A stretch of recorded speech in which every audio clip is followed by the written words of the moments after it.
Claire Morrison, are you there? Yes. Claire, where are you? What have you seen? What have you heard? I'm currently in the bottom floor of the student stores.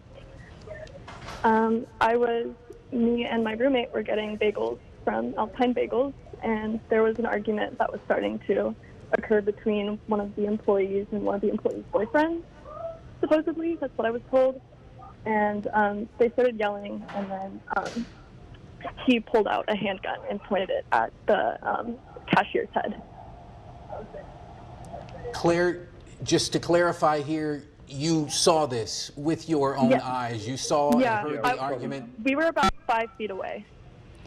All right, Claire, so can you just repeat yourself again? So you were at Alpine Bagel in the student union, and just walk us through again exactly what happened. We're just trying to wrap our head around it.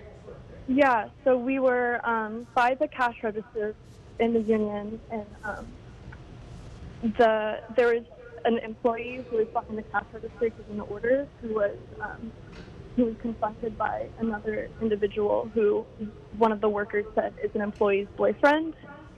And I believe, don't you remember what they said? Yeah, so what happened was the individual with the gun walked up to the counter. He said, "Come out and talk to me." The cashier said, "Who are you?" He was like, "You know who I am. Come out and talk to me."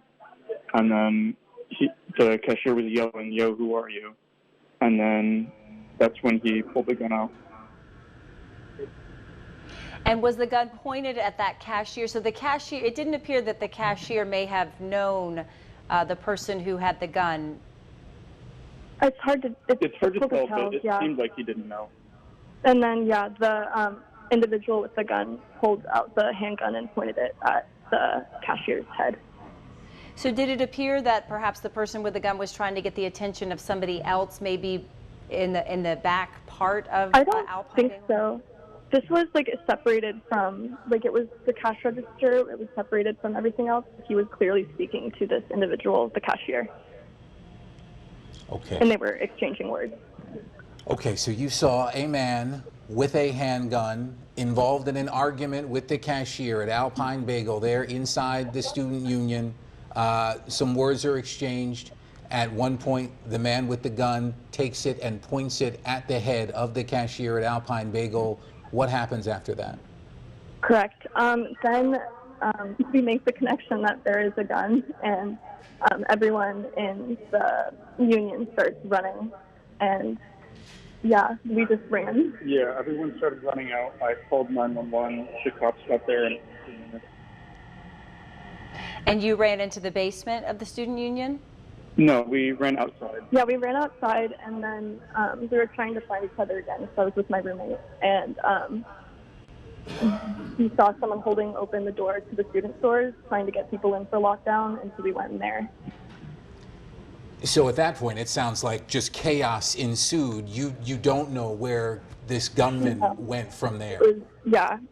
He ran supposedly, but we didn't know at all. Did you hear any gunshots? We did not hear gunshots.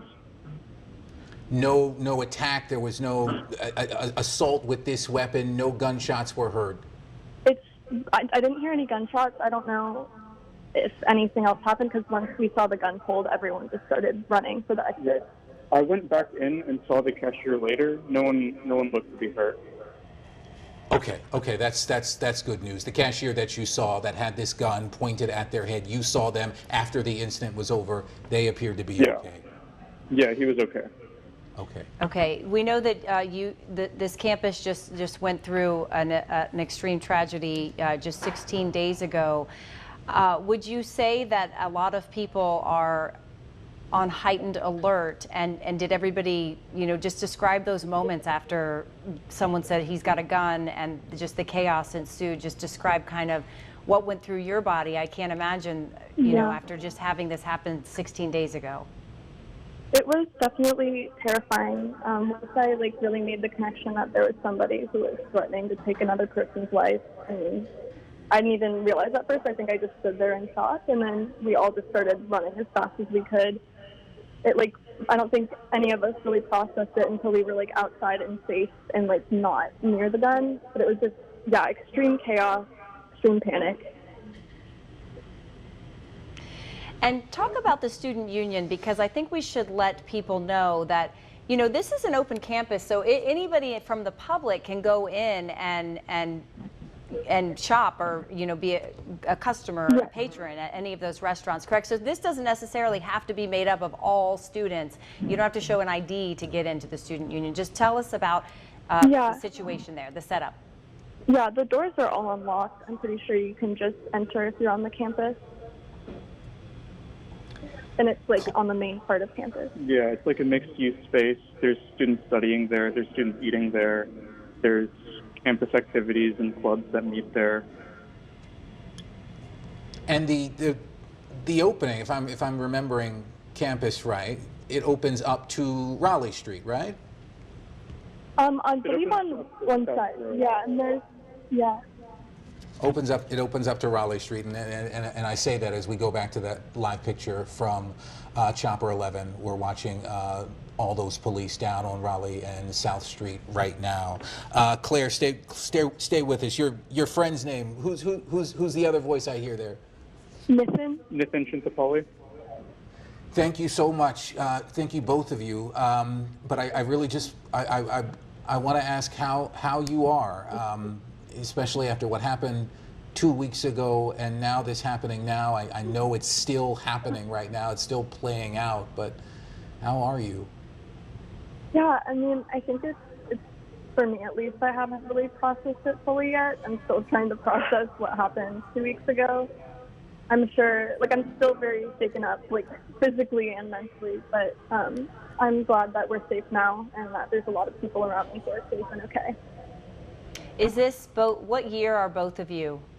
We are both sophomores. Where are you from? I'm from Wilmington, North Carolina. I'm from Apex, North Carolina. Okay. Have you know, in the days after the August 28th fatal shooting on campus, we heard from some students who actually had been through other active shooter situations in other schools, on other campuses, and now here you all are finding yourself 2 times on this campus. Is this something that you can weigh in on, or can you even wrap your head around this? Yeah, I think it's difficult to wrap your head around it right now.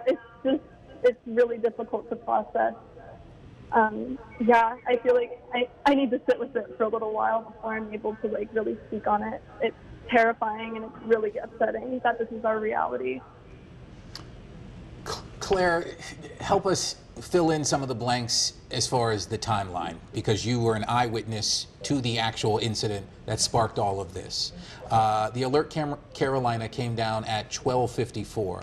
Before we got on the phone with you, we were talking to another UNC student who said he was getting, he was not there in the student union, but he was getting text messages from friends saying something was going on inside the student union at around 12:40. So what time was it that you saw this all play out inside the Carolina Union?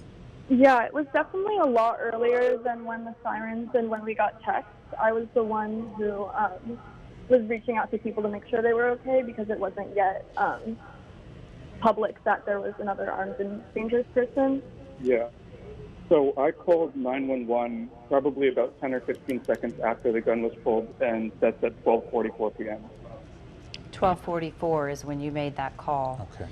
And when you made that call, had they already received another, did they say they already had calls about the situation, or do you think you were the first to call? I think I was the first person. I'm not exactly sure. There were people when we were running who were on the phone with 911. For anybody who may just be joining us, just because you both were eyewitnesses to this scene, maybe if you wouldn't mind just kind of telling everybody again what you saw in your firsthand account. I know that there might be some frightened parents that are tuning in. People are streaming. I know there's students that start sheltering in place as what happened a couple weeks ago. And this is your opportunity here to tell them what you saw and kind of bring us all up to speed here so we can get a handle on where we are with this alert that is ongoing. Yeah, absolutely. So we were getting bagels in the student union around 12:40 p.m. And there was the cashier who was checking out at the register, who was checking people out. And then there was another individual who I don't know where he came from, but he started speaking with the cashier, and they were arguing with each other. I believe Nathan remembers like what they said. Yeah. So the gunman walked up to the cashier, he said, "Come out here and talk to me." The cashier said, "Who are you?" He repeated himself. He was like, "You know who I am. Come out and talk to me." And then the cashier said, "Who the blank are you?" And then he pulled a gun out. Yeah, he pulled out a handgun and then pointed it at the cashier's head. And then what did the cashier do at that point?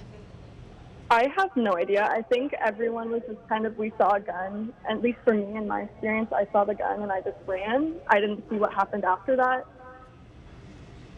Yeah. I